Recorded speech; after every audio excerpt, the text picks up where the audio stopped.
Imagine losing your daughter when the whole world is collapsing in front of you. I'm talking, you had to shoot your neighbor, everyone is fleeing the scene, explosions, straight chaos. And all because of an outbreak, some idiot decides, yo, let me shoot this guy's daughter. I don't know, man, if I lost my daughter in a zombie apocalypse, I'd become an asshole too. They mean to tell me, in the journey of doing a literal job, bro, you become attached to a little girl, Ellie of course, and start to feel like a dad again. If you've played the games, you can see that over time he starts to soften up to Ellie and stops viewing her as this annoying child and actually starts to care for her. And, you know, obviously Ellie starts to care for them too. You know, they're bonding, they're exchanging jokes with each other. So then imagine you go on this journey and Ellie's a hope for some vaccine that this group believes that they can make. Only to realize that the only way that they can make the vaccine is to kill the little girl basically. And they don't even ask her, they just want to do it, you know, no consent involved. Yeah, I'd be moving like Wick too. What the hell are you talking about?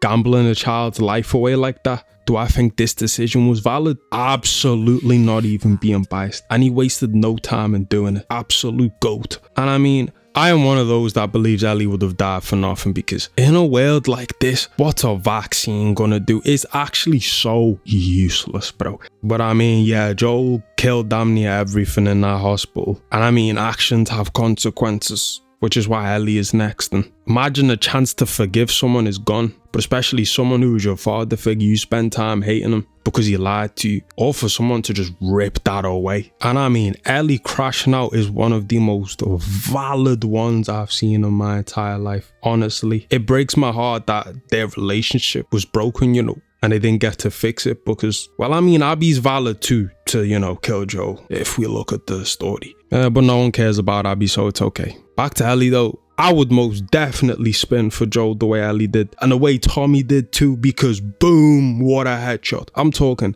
everyone was getting it in this game, getting that treatment. Everyone was getting, oh, not her though. But nah, this second game was mad dark, and Ellie was revenge obsessed. And I'm talking, she did some things to Joel's killers that will not be forgotten. One of the craziest crash outs I've seen from any character. For my next character, I've got Ken from the B movie. This guy isn't even a violent person. He isn't even over the top. Emotionally, it makes perfect sense. You see, this movie is going down as one of the strangest movies I have ever watched. Because you see, Ken, I'm sliming out a B, I don't care. But I am most definitely sliming out a B that is talking to my girl. And I don't even hate bees like that. I hate wasps a whole lot more, if I'm gonna be real with you. But let me catch a bee talking to my girl. That bee is definitely getting slimed out. Might even...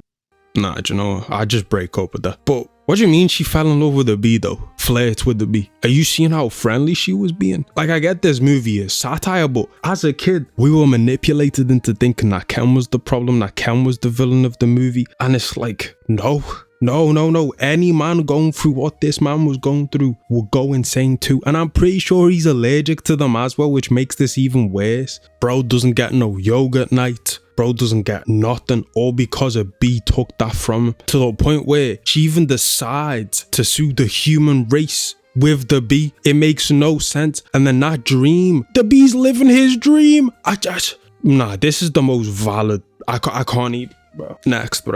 I found my daddy with panther claws in his chest. You ain't the son of a king, you a son of a murderer. Well. Killmonger, oof, Killmonger. If they kill my dad and left me in the hood when I have a family full of rich kings living all comfortable with the best resources in the world, I don't know, I think the only response is to do what Killmonger did. No, but seriously, do I agree with him 100%? Absolutely not. Because you don't respond to this by taking over the world with vibranium weapons against world leaders, like nah. But if you do what they did in the ending of the movie, then I can agree with that. If you do a kid the way T'Challa's dad did, the consequences are gonna be dire. You might not get a Killmonger, but now you've got a fatherless kid growing up without anything to look forward to. I look at his actions, and his actions are of someone that just doesn't care anymore. That poor woman didn't deserve that. Poisoned her coffee. His girl popped her with no remorse, with not a care in the world. And honestly, how could I forget? All these scars are for a kill. Is this nigga Zaz, bro? This is the most hate-fueled individual I've ever seen, bro. Every single one of his moves, the amount of training, the dedication to fight and kill T'Challa, is like, I understand,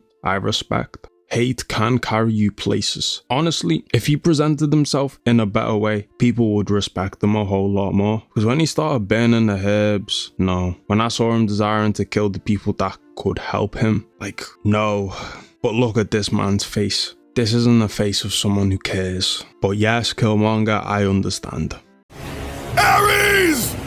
Destroy my enemies, and my life is yours. Oh, how he wishes he didn't utter them words. See, the story of Kratos from 1 to 3 is, in my understanding, an angry father trying to get his lick back. This guy Kratos been served the gods, and it was all for nothing basically. And it all started when he called to Ares, the god of war at the time, to save him, becoming a servant to him. And Ares is the reason that he has that big ass scar. Ares is also the reason that Kratos has white skin. Kratos isn't white. Nah, he's white because he was cursed with the ashes of his child and his wife. Kratos was tricked into killing them, all while working under Ares. The worst part about it is Ares secretly moved his family there so that Kratos would do it. All I can say is, imagine your body being a reminder of what you were tricked into doing. You wouldn't get over that even in the amount of years Kratos has lived. It makes perfect sense to me as to why this nigga doesn't smile anymore. And it's not even just the ashes. He was having constant nightmares of slaughtering his family. The worst part about this is he goes back to serving the gods because he wants this pain to go away. And Athena promises him that they can get rid of it. You know, the pain and the nightmares and stuff. So Athena basically tells him that all he has to do is find Pandora's box and kill Ares. And of course, she's lying because he does exactly that. And she says the best that can be done is the forgiving of his sins. So he tries to kill himself, but instead Athena makes him the new god of war. Now imagine the amount of bitterness that would have been created from Kratos' perspective. So then you get to God of War 2, it's like a father and son beef. You know, Zeus is his dad and that. And basically in God of War 2, Zeus saw that Kratos was doing the same thing that Ares was with his army, like conquering type of behavior, I'm pretty sure. And well, Zeus didn't like that. Also, Zeus is scared that Kratos will kill him basically. So we see him try and stop this with being involved in his brother's death. And at the start of the game, God of War 2, with Zeus sending Kratos to the underworld, you know, by stabbing him with the blade of Olympus. But when he comes back from the underworld, climbs his way out, he's just pissed with a vengeance to kill Zeus. His only goal is Zeus. I mean, he tries, but Athena gets in the way, meaning that we get the third game where he goes crazy on the whole Greek gods and that, and Kratos was on a mission of pure destruction. I'm talking, this game is basically all of the Greek gods coming together to try and stop Kratos from a world-ending event. This isn't even about the gods because they're evil, but this is more about the lives of innocents to me. I would say the gods made them this way, but the lives of innocents is more important, but not to Kratos in this game. Like, Poseidon thought all that just to get a first person POV of getting worked. And in killing Poseidon, there are floods and there are consequences to not just killing Poseidon, but every god. And the people of Greece suffer because of Kratos' vengeance. And I mean, I'm pretty sure Kratos killed every god in the third game. I'm pretty sure he does. Like, everyone gets the work in this game. You see, I don't say Kratos is valid as because of the destruction he caused. No, I would even hear someone out if they said Kratos is evil. I say he's valid for wanting the gods to pay. It's just the way that he went about it that got a lot of people killed. Kratos has always been a menace. He hasn't ever been good. There's a reason Atreus doesn't know about his dad's past. This is the game where you start to think, maybe this nigga Kratos is a monster. Cause, killing gods is fun, it's cool and all, but he was going crazy. And that's why I picked him, not cause he's perfect, but cause his outrage towards the gods is valid. On the path though, he kinda became a monster. And I'm happy he chose the path he did in the newer God of War games. He probably is too, cause, yo, this is crazy. For my final one though, I have a quick one, which is Franklin Saint. And by no means am I defending Franklin Saint. No.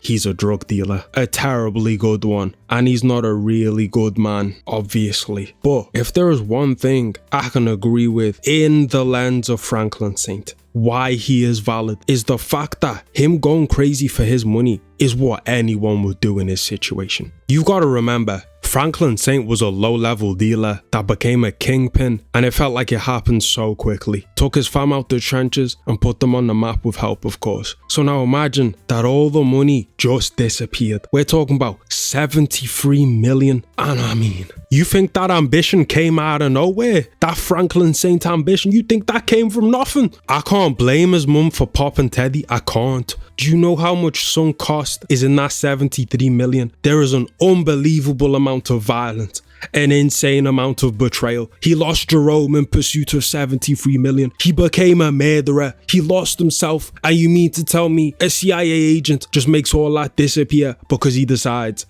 Even though that same agent was using you to make that money for his financial gain too, but he doesn't let you have your 73 million. Nah, he didn't go crazy in the end for nothing. I can assure you that. Now, is that his fault? Yeah, no one told him to sell drugs. If anything, he was only warned. And I feel like the Franklin Saint riders only think the ending is better because they think he didn't deserve to go out like that. Yes, he did. I actually liked the ending. He was willing to slime out everyone, family and friends included, for that 73 million. I definitely don't agree with all that, bro. But that's all, folks.